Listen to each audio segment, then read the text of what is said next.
Welcome back. Today we continue our series drawing on a comprehensive commentary of Shakespeare's sonnets, and in this episode we're looking at Sonnet 32, a poem that on the surface reads as a modest meditation of morality and poetic legacy, but which when unlocked through its true primary source documents reveals itself as a profound kabbalistic allegory rooted in the Zohar of Mantua. The primary source documents, which I've already let that out of the bag, is the Zohar of Mantua and the Zohar Hadash. Now, in this case, we're looking at Zohar 1, 129a to 130b, and Zohar Hadash, Midrash 1, 124b to 127b. They're two interrelated passages from the central text of Jewish mysticism on the portion of Sarah, functioning here as a Torah commentary. My title is The Daughters of Jerusalem versus the Daughters of Lot. And once we understand that framework, the entire sonnet opens up for us. But before we do that, we must establish who wrote this sonnet.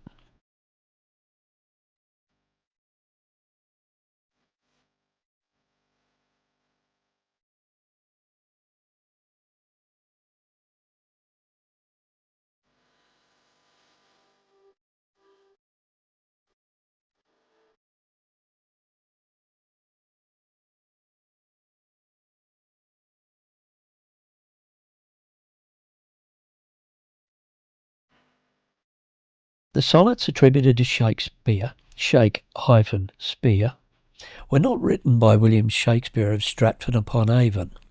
The source documents were written in Aramaic and Hebrew, which actually precludes William Shakespeare being the author. He was a principal actor in the plays.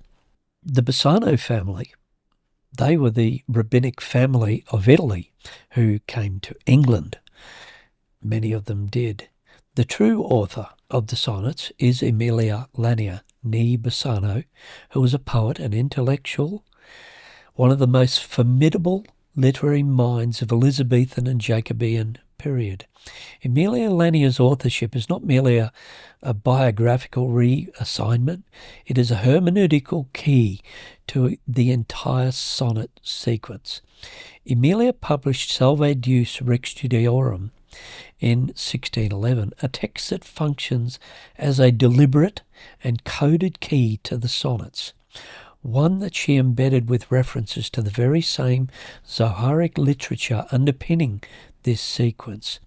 Salve Deus Rex Judaeorum is itself structured as a kabbalistic Midrash, a spiritual commentary woven into devotional messianic Jewish verse. Emilia was operating in both Jewish and Christian theology simultaneously for both readers, and the sonnets are the hidden face of what Salve Deus presents openly. When we read Sonnet 32, knowing that its author was a woman writing in the tradition of female mystical authority, the title of the Zoharic portion, the Daughters of Jerusalem versus the Daughters of Lot, resonates in ways that no conventional attribution can explain. So let's jump in and open it up by reading the sonnet in full. If thou survive my well-contented day, when that churl death my bones with dust shall cover, and shalt by fortune once more resurvey these poor rude lines of my deceased lover, compare them with the bett'ring of the time, and though they be outstripped by every pen, reserve them for my love, not for their rhyme.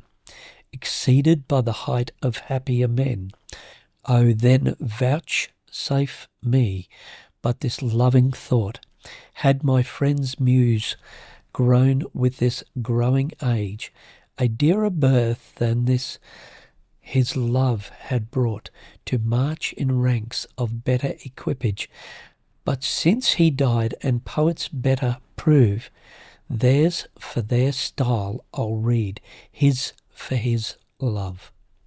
Hear it, then hold it, because this poem is not primarily about poet's humility.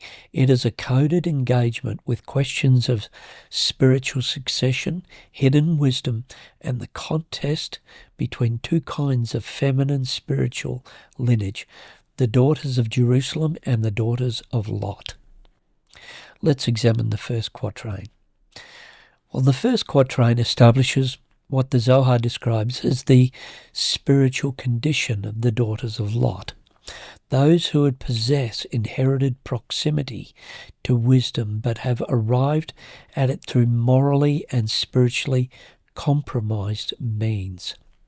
In Zohar 129a, the discussion of Lot's daughters centers on the tension between outward lineage and inner spiritual authenticity. Lot's daughters carry the seed of significant lineage. From them will eventually descend Ruth, and through Ruth, the lineage of King David.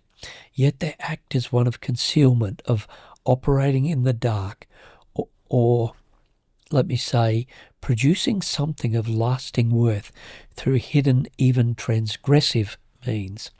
What do I mean by transgressive?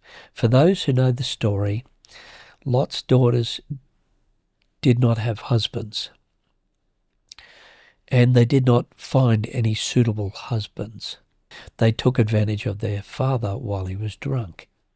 Emilia recognized both of these women in Salve, or both types of women, the daughters of Lot and the daughters of Jerusalem.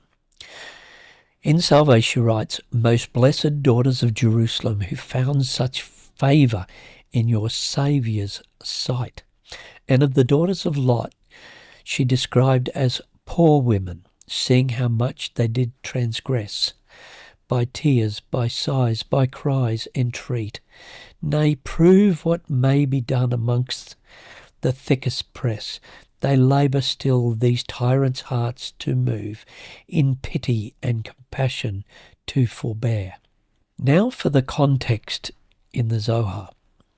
When the soul of a person enters heaven, the other angels interrogate her, for it is written, "Who is this sweeping in from the wilderness like a cloud of smoke?" Song of Songs 3:6. Like jealous women, if thou survive my well-contented day, Emilia ponders. For those of the left are called the daughters of Lot, who call the others happy as she ascend to glory. And this is from the Zohar. May your bones enjoy peace and tranquility, for you have restored your crown in its pristine state.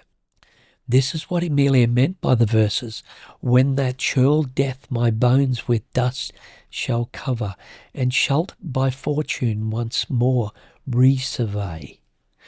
These poor rude lines of thy deceased lover, for we are told, compare them with the bett'ring of time, and though they be outstripped by every pen, reserve them for my love, not for their rhyme, exceeded by the height of happier men.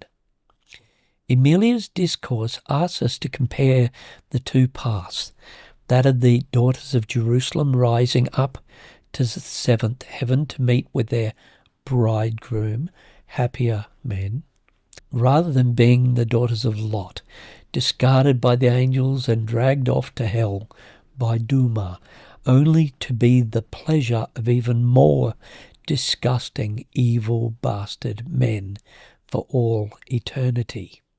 And that's from her other work, Willoughby, his Evisa. The choice is a simple choice. Become a holy daughter of Jerusalem, separated unto Yud-He Vav-He Elohim, or the Lord God. Or, what's the other choice? Be dragged off to hell. The speaker's self-deprecation here, these poor, rude lines, is not genuine humility. It is a deliberate positioning. The lines are called poor and rude, in the same way that the daughters of Lot are associated in the Zohar with the lower levels of the tree of life, not worthless but veiled. Their worth is deferred, for want of a better word. Death, my bones with dust shall cover, evokes the material concealment in Zohar Hadash 124b that is associated with the clear pot, or the husk or shell that surrounds and obscures spiritual light, which we discussed in Sonnet 31. And crucially, thy deceased lover. The Zohar insists that the deepest Torah is only fully revealed after a kind of death, like dying unto self, the dying of the ego, or a separation from the physical, allowing for a pure, unmediated encounter with the divine. The beloved is the reader letting go of our own ego and embracing Shekinah, similar, if you like, to the baptism of the Holy Spirit in Christianity. Now to the second quatrain. Compare them with the bett'ring of time, which I touched on already. And though they be outstripped by every pen, reserve them for my love, not for their rhyme, exceeded by the height of happier men. See, the first quatrain maps to the daughters of Lot. The second pivots through the act of comparison towards the daughters of Jerusalem. In Zohar 1, 129b to 130a, the daughters of Jerusalem are associated with the revealed dimension of Torah, the esoteric, the publicly praised, the poetic tradition that stands in the open light of day. The bett'ring of time and happier men correspond directly to meeting the bridegroom, the Jewish Messiah, Jesus of Nazareth. But note what Emilia does here. She, through the speaker's voice, does not aspire to join the daughters of Jerusalem per se.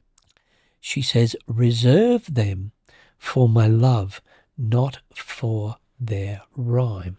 This is the central thesis of the Zoharic portion. The daughters of Lot, working concealment, produce something the daughters of Jerusalem cannot, a love that transcends literary excellence. Rhyme here stands in for the revealed, formalistic tradition. Love stands in for the hidden, the nistar, the esoteric dimension of Torah. This is Emilia's passionate stroke of her quill pen. The daughters of Jerusalem may outstrip her in every external measure of poetic achievement, but their praises are ultimately poetic performances. The work of concealment, the work she's doing, carries something that formal excellence cannot. So we move into the third quatrain. O then, vouchsafe me but this loving thought. Had my friend's muse grown with this growing age, a dearer birth than this his love had brought to march in ranks of better equipage. The third quatrain introduces one of the most fascinating structures in the entire sonnet, a poem inside a poem. Like the Taming of the Shrew, with Emilia as one of the central characters. But in this case, it's spoken by the beloved on behalf of the speaker. It is a conditional lament, sort of what might have been. In Zohar Hadash, Midrash and Elam 1, 125b to 127a, the commentary explores the concept of ibur, spiritual impregnation, or the transmission of a soul spark across generations. A dearer birth than this his love had brought. It maps directly onto the Zoharic language of spiritual offspring. The idea that hidden wisdom properly transmitted produces a lineage more precious than anything visible achievement could generate. growing age is the age of Abraham. A dearer birth than this his love hath brought to march in ranks of better equipage, for Shekinah to supply her light every single day to shine across the sky, serving the Lord. And the speaker concedes, had she operated openly in the light, the birth would have been dearer in the eyes of the world. To march in ranks with better equipage evokes the public military processional imagery associated with the Zohar, with the revealed divine presence, Shekinah with a train of angels as matronita. But, and this is the turn, the speaker does not actually wish this. What looks like modest regret is a philosophical statement. The daughters of Lot chose their path deliberately. Now to our final couplet. But since he died, and poets better prove, theirs for their style I'll read, his for his love. The couplet collapses the entire contest. But since he died does not refer to Abraham. It refers to Adam and the discussion on returning to life from the dust. Now, I'll interject here for a minute. If you remember in Sonnet 31, we talked about the cave of Machpelah, and we talked about Abraham and Sarah and the burial place of Adam and Eve. This is the place that we're talking about. It's all in the same portion. So, where poets better prove, meaning the Sadakim, the righteous ones, along with the prophets and the masters of Mishnah. This is referring to the poets who have ascended and served the Lord with supernal wisdom. These are called the sons of God. And from the New Testament, which refers to the Torah, behold, what manner of love the Father has bestowed upon us, that we should be called the sons of God. Therefore the world knoweth us not, because he knew him not. 1 John 3:1. Expounded from the Torah, of course, Deuteronomy 4:1. You are the sons of the Lord your God. Now Jesus himself foretold a time is coming in Luke 20 verses 35 and 36. For my name is with them. But the age to come, those worthy of being raised from the dead will neither marry nor be given in marriage, and they will never die again. In this respect they will be like angels. They are children of God, or sons of God, and children of the resurrection. Theirs for their style I'll read, his for his love. Indeed. Emilia Lanier is making a claim about her own work and about the sonnet sequence as a whole. It's a concealed work, the work that will be outstripped by every pen, that marches with no equipage, that operates in the dark. That is the true vehicle of love. Sonnet 32. Read through the primary source documents, Zohar of Mantur and the Zohar Hadash, is not a poem about self-deprecation. It is Emilia Lanier's manifesto of esoteric authorship, a meditation on what it means to write in concealment, to produce a dearer birth through hidden means, and to transmit a love that public literary success cannot contain. For the full analysis of this sonnet, refer to pages 329 to 333 of my comprehensive commentary of Shakespeare's sonnet, and I'll put a link, I think I can do it now, actually up here somewhere. However, many of you may know that I wrote this book after I suffered a stroke. I did most of my research beforehand over many years. My publisher was keen to get the research out there before anyone else, yet nobody else to date has written anything on the subject.